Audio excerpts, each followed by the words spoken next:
This is the story of a mother whose child has died, and she wanted to get him back at any cost. The story is Once upon a time, in a small village, there lived a woman named Kisa. She was known throughout the village for her kindness, her gentle smile, and her love for her only child, a little boy named Rahul. Rahul was the light of her life, full of laughter and curiosity, always running through the fields or chasing butterflies. Kisa's days were filled with joy as she watched her son grow. But one day, tragedy struck. Rahul fell ill with a fever that no medicine could cure. Kisa stayed by his side day and night, praying and begging the gods to save her child. Despite her efforts, Rahul's condition worsened, and one quiet morning he took his last breath in her arms. Kisa's world shattered. Her heart felt as though it had been torn from her chest, and she could not imagine living without her beloved son. For days, Kisa wept uncontrollably. She refused to eat or sleep, clutching Rahul's tiny blanket to her chest. The villagers tried to comfort her, but their words felt empty. "Time will heal your pain," they said, but Kisa could not believe it. How could time heal a wound so deep? How could she ever find peace without her child? One morning, as the sun rose over the hills, Kisa made a decision. She had heard of a wise man named Buddha who lived in a nearby forest. People said he had answers to life's greatest questions and could bring comfort to even the most broken hearts.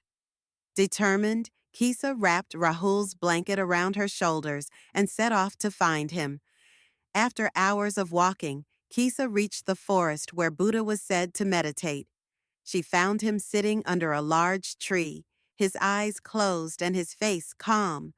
Kisa fell to her knees before him, tears streaming down her face. "Please, great Buddha," she begged, "my son has left this world, and I cannot bear the pain. You are wise and powerful. Please bring him back to life. I will do anything." Buddha opened his eyes and looked at Kisa with compassion. He could see the depth of her suffering and understood her desperation. After a moment of silence, he spoke. "Kisa," he said gently, "I cannot bring your son back to life. Death is a part of life, and no one can escape it. But I can help you find peace." Kisa's heart sank, but she clung to his words. "How?" she asked. "How can I find peace when my child is gone?" Buddha reached into his robe and pulled out a small mustard seed. He held it out to Kisa and said, "I will help you, but first, you must do something for me. Go to every home in the village and ask for a mustard seed. But there is one condition. The seed must come from a home that has never experienced death. When you find such a seed, bring it to me, and I will grant your wish." Kisa's eyes widened with hope. A mustard seed seemed like such a simple thing. Surely she could find one. She took the seed from Buddha's hand and hurried back to the village. Kisa began her search at the first house she came to. It was a small hut where an elderly couple lived. She knocked on the door, and the woman answered, her face kind but weary. "Do you have a mustard seed?" Kisa asked. "I need one from a home that has never known death." The woman's eyes filled with sadness. "Oh, my dear," she said, "we have lost many loved ones over the years. Our parents, our siblings, and even our own child. I cannot give you such a seed." Kisa's hope wavered, but she pressed on. She went to the next house, where a young family lived. The father answered the door, holding a baby in his arms. "Do you have a mustard seed?" Kisa asked again. "From a home that has never known death?" The man sighed.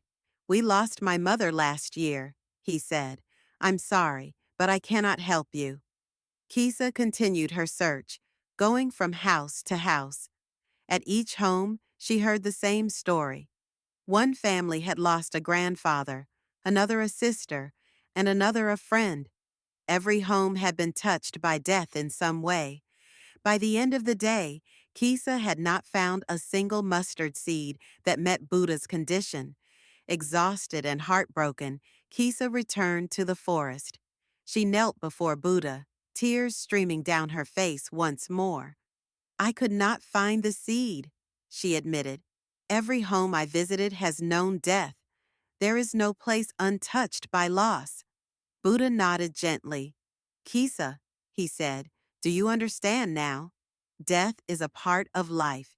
It comes to everyone, and no one can escape it. Your pain is great because your love for your son was great. But just as every home has known death, every home has also known love. It is the love we share that helps us heal. Kisa sat quietly, letting his words sink in. She thought about the families she had visited, their kindness, their stories, and their shared grief. She realized that she was not alone in her pain. Everyone carried their own losses, yet they continued to live, to love, and to find joy. How can I heal? Kisa asked softly.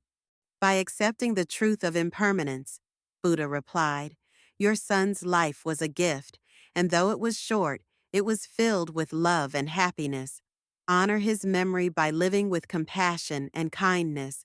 Let your grief transform into wisdom, and use it to help others who suffer. Kisa bowed her head, feeling a sense of peace she had not known since Rahul's death. She realized that while her son was gone, the love they shared would always remain. She could carry that love in her heart and let it